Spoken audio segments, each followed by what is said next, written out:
سلطان بابا کچھ دیر تک چپ چاپ بیٹھے، میری جانب دیکھتے رہے۔ پھر جیسے کسی حتمی فیصلے پر پہنچ کر انہوں نے اپنا سر اٹھایا۔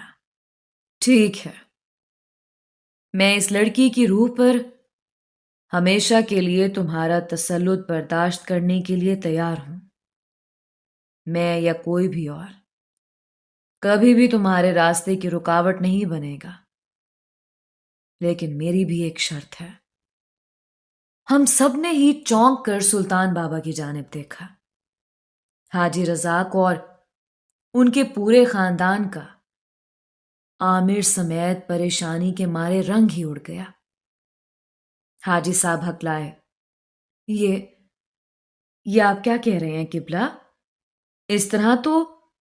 سلطان بابا نے ہاتھ اٹھا کر حاجی رزاق کو روک دیا اور میری جانب متوجہ ہوئے۔ ہاں تو بولو، منظور ہے یہ سودا؟ سلطان بابا نے ایک بار پھر اپنی بات دہرائی۔ بولو، ہمت ہے ایک انسان کی کسوٹی پر پورا اترنے کی؟ ابھی کچھ دیر پہلے تم نے ہم انسانوں کی مکاری اور ہمارے ظالم اور جابر ہونے کے بارے میں کہا تھا، لیکن اب ان میں سے ہی ایک انسان تم سے تمہارا وعدہ مانگ رہا ہے۔ شرط صرف اتنی سی ہے کہ تم جیتے تو رباب تمہاری، اور اگر میں جیتا تو تمہیں یہ بسیرا ہمیشہ کے لیے چھوڑ کر جانا ہوگا۔ اور یاد رہے، میرے اور تمہارے درمیان ضامن صرف وہی ہوگا جو ہم دونوں کا پروردگار ہے، یعنی میرا اور تمہارا اللہ۔ کچھ دیر تک کمرے میں گمبھیر سی خاموشی طاری رہی، پھر میرے لب ہلے۔ ٹھیک ہے، مجھے آپ کی شرط منظور ہے، بتائیے مجھے کیا کرنا ہوگا؟ سلطان بابا نے ایک لمبی سی سانس لی۔ تم اس لڑکی سے محبت کا دعویٰ کرتے ہو، اور تمہارے بقول یہ خود بھی تمہاری محبت میں شدید طور سے مبتلا ہے۔ تمہیں یہی بات ہم سب پر ثابت کرنا ہوگی۔ اگر میری بات سچ نکلی اور یہ تمہارے سحر کے زیر اثر ہوئی تو تمہارا دعویٰ خود بخود غلط ثابت ہو جائے گا۔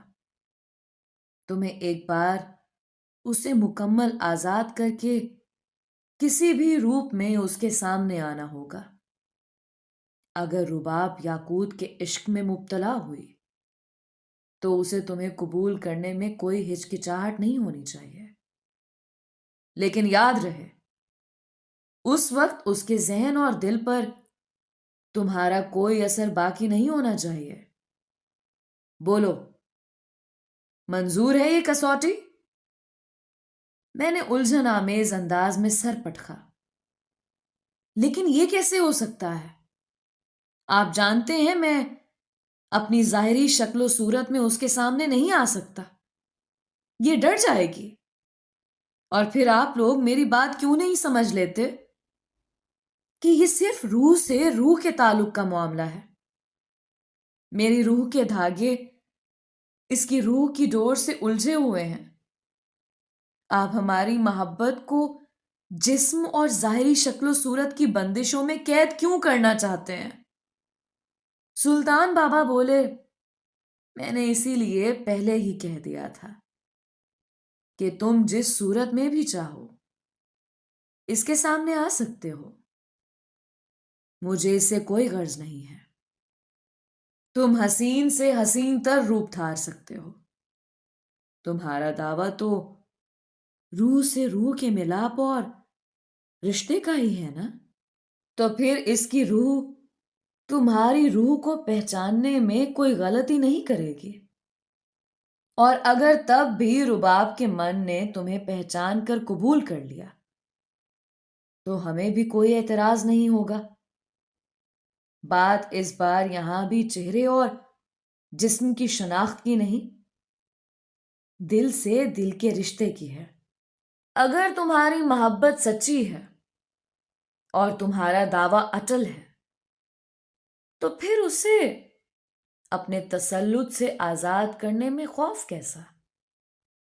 ایک بار تم نے اسے اپنی جانب خود کھینچا تھا، اب ایک بار خود اسے اپنی جانب بڑھنے دو، ورنہ یہ مان لو کہ تم تسلط کے ذریعے اس کی محبت کو پانا چاہتے ہو۔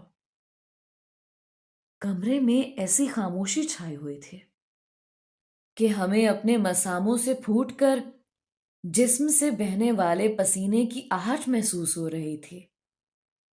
کچھ دیر تک میرے اندر چپ کا سناٹا رہا، پھر جیسے میں نے خود بھی اپنے اندر ہتھیار ڈالنے کی جھنکار سے سنی، اور میرے لب ہلے۔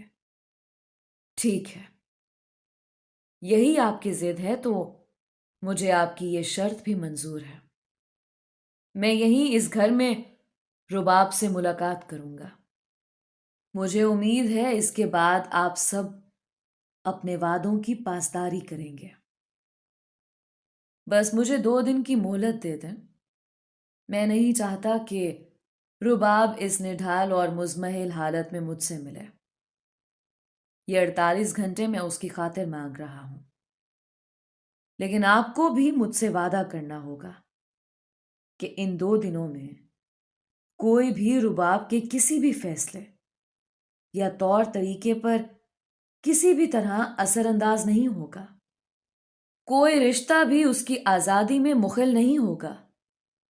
غالباً یہ اشارہ عامر کی جانب تھا، یا پھر ایک ہاری ہوئی ماں سے کوئی خطرہ محسوس کر کے یہ ذیلی شرط لگائی گئی تھی۔ بہرحال سلطان بابا نے ایک لمبا سا ہنکارا بھرا۔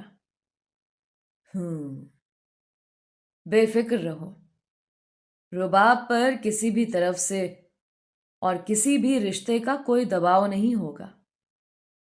یہ سلطان کا تم سے وعدہ ہے۔ اس کے بعد کمرے میں خاموشی چھا گئی، اور پھر میری آنکھ دوسرے روز دن چڑھے ہی کھول پائے۔ میری زنجیر کھولی جا چکی تھی، لیکن سلطان بابا کے چہرے پر ابھی تک تفکر کی پرچھائیاں واضح تھیں۔ مجھے اٹھتے دیکھ کر انہوں نے پوچھا، اب کیسی طبیعت ہے میاں؟ کچھ دیر اور آرام کر لیتے تو بہتر ہوتا۔ میں نے انہیں بتایا کہ مجھے سوائے نکاہت کے اور کوئی تکلیف نہیں ہے۔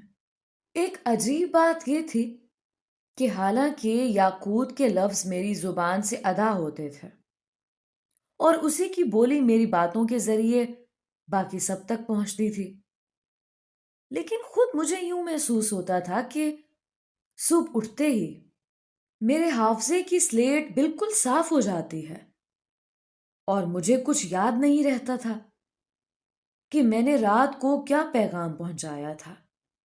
لہٰذا مجھے ایک بار پھر سے سلطان بابا سے کریت کریت کر ہر بات پوچھنا پڑتی تھی۔ میں نے پوری بات سن کر حیرت سے سلطان بابا کی جانب دیکھا۔ لیکن آپ اس کی بات پر اس قدر اعتبار کیوں کر رہے ہیں؟ اگر یہ جنون ہے تو جنون کسی اصول کو بھی نہیں مانتا۔ جنون تو نام ہی اصولوں سے ہٹ جانے کا ہے۔ سلطان بابا نے چونک کر میری جانب دیکھا۔ واہ میاں، بڑی بات کہہ دی آج تم نے۔ واقعی جنون کو کسی اصول، کسی شرط، کسی وعدے کا پابند نہیں کیا جا سکتا، لیکن ہمارے پاس اور کوئی چارہ بھی تو نہیں ہے۔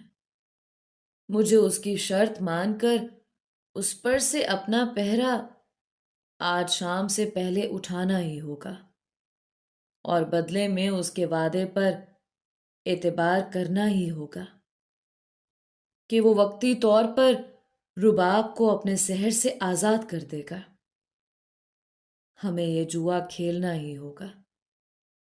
میں نے سلطان بابا کے چہرے پر کسی انجانے خطرے کے آثار ان کے لاکھ چھپانے کے باوجود بھی محسوس کر لیے، اور اسی لمحے میں نے اپنے دل میں پکا عہد کر لیا تھا